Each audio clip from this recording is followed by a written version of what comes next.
Now, excitement is certainly mounting as the continent gears up for the CAF Africa Cup of Nations in Morocco, expected and will get underway on Sunday, the 21st of December, where Africa's top football teams are set to battle it out with fans eagerly anticipating an action-packed tournament.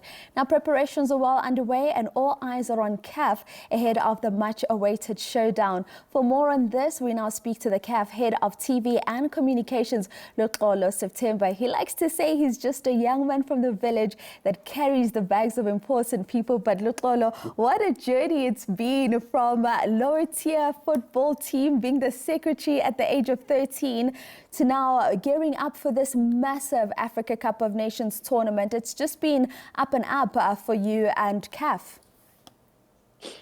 Look, what a time for all of us young Africans to be alive in this era, the era whereby we are blessed and privileged to be surrounded by quality leaders, the pioneers of this generation, in this case, working at CAF, this new exciting era.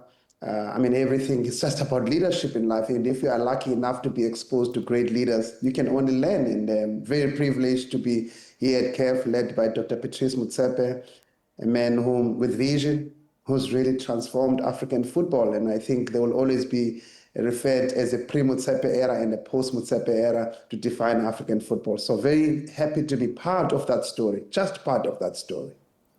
And like you rightly mentioned, it's very exciting times ahead, and we've just seen CAF being on the up and up since Dr. Patrice Motsepe took over the presidency. Speak to me about what it's been looking like on the ground for you ahead of AFCON 2025, because I know you moved from Egypt, where you were initially based, to Morocco to ensure that everything runs smoothly for this tournament. Look, from day one, the president set very clear goals for all of us and made it clear that this AFCON has to be the defining moment for African football. You will remember that in the past, the Africa Cup of Nations, the Total Energies Africa Cup of Nations, although everybody knew that it's great football, but he had not delivered the promise, the commercial success and also the respect that it should earn and command globally. I was telling people that, I've been to two AFCON since I arrived here at CAF.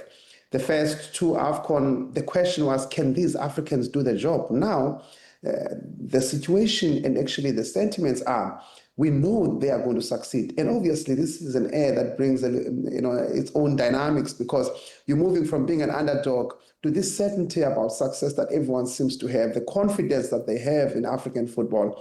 I've been personally living here. My colleague Samson and others, we've been staying here for a few months now, based here for a few months.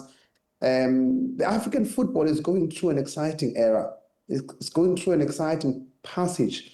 And obviously, all this started in 2021. And I think this AFCON in Morocco is going to be very, very exciting, not only on the field. It's going to break a lot of records. On Saturday at around 3 p.m. South African time, Dr. Motsepe has a press conference whereby he will just be talking about the financial and the commercial success so far. I think it has exceeded everyone's expectations, the delivery of it. But at the same time, we knew all along that African football was undeservingly under-rewarded for what it offered on the field. And we're certainly looking forward to it. You speak about Morocco, just the world-class infrastructure that is available in Morocco. We've seen that intentional investment coming in from the Moroccan FA in terms of just the structure of what football is looking like there. Lux, for the audiences all around the world, what are those expectations as soon as we head to that opening ceremony come Sunday? We know in South Africa, SABC is going to be showing all 52 games on SABC2. It'll be live on our radio stations, on our SABC Plus app. What else is that coverage looking like in various parts of the world? Look, I'll tell you what, for the first time in the history of CAF, we've got over 36 territories. Actually, yesterday, we were finalizing deal number 18 in Europe on TV rights. New deal, in Europe. This means that for the first time, African football is going to be seen all over the world. Actually, for the first time in this AFCON, we've got a deal both on sponsorship and TV in Japan. For the first time in this AFCON, we've got a TV deal and a media rights deal and a sponsorship deal in Korea. In China, we've got about 3 partners. African football is no longer just, it's no longer just ring-fenced within the African continent in certain parts of Europe, but it's a globally attractive asset that is actually enjoyed globally, and of course, at the moment, enjoying an enormous success in its right. The excitement here in Morocco is building up. A lot of people are traveling, I know already, or are coming outside Morocco. A huge, we sold all the Morocco matches within 1 hour of the ticket sales at the Algeria matches. Already we've reached over 1 million ticket sales for this AFCON. And Morocco is invested, and you've got to give credit to where it's due.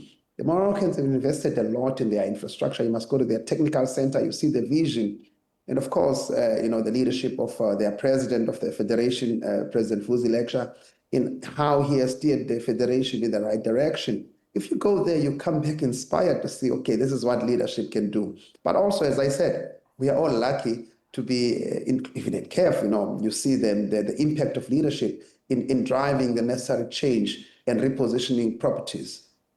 And I mean, Lux, we speak about the Africa Cup of Nations and how the tournament just really continues to elevate African football. And you touch now about the various countries around the world where it will be broadcast. And we have here a Vincent Company saying the importance of this competition for African players should not be underestimated, because this is also an opportunity for the world to see the talent that has been cultivated in Africa. Speak to me about that element and that excitement, because we generally see after an AFCON tournament players moving from different clubs, players getting exposed to European football as well.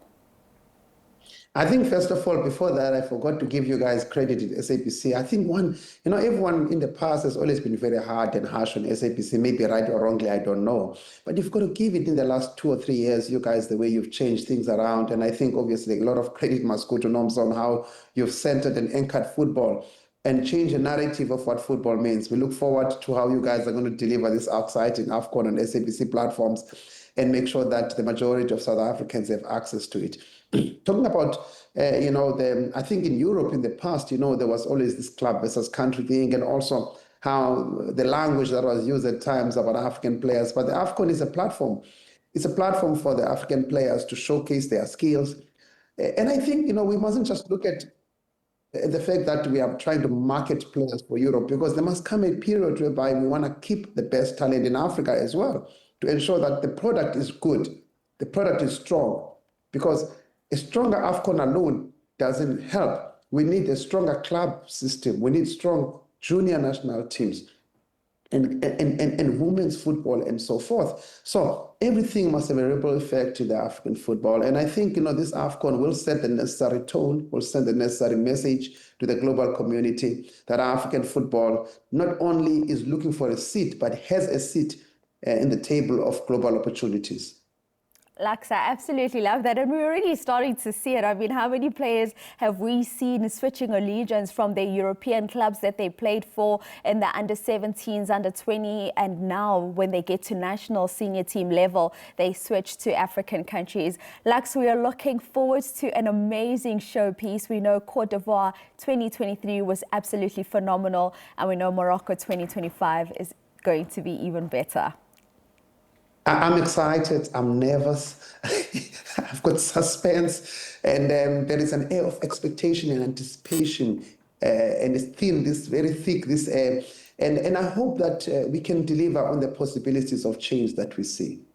All right. Thank you so much for your time, Alexa. We'll be waiting for that opening ceremony come Sunday, ladies and gentlemen. That was Luxolo September, CAF Head of TV and Communications, just sharing his insights on the tournament's growth, Morocco's preparations, and what fans can expect at the Africa Cup of Nations. It does kick off that opening ceremony on Sunday, the 21st of December. You can catch it live on SABC2, on SABC Plus, as well as on the 19 SABC radio stations.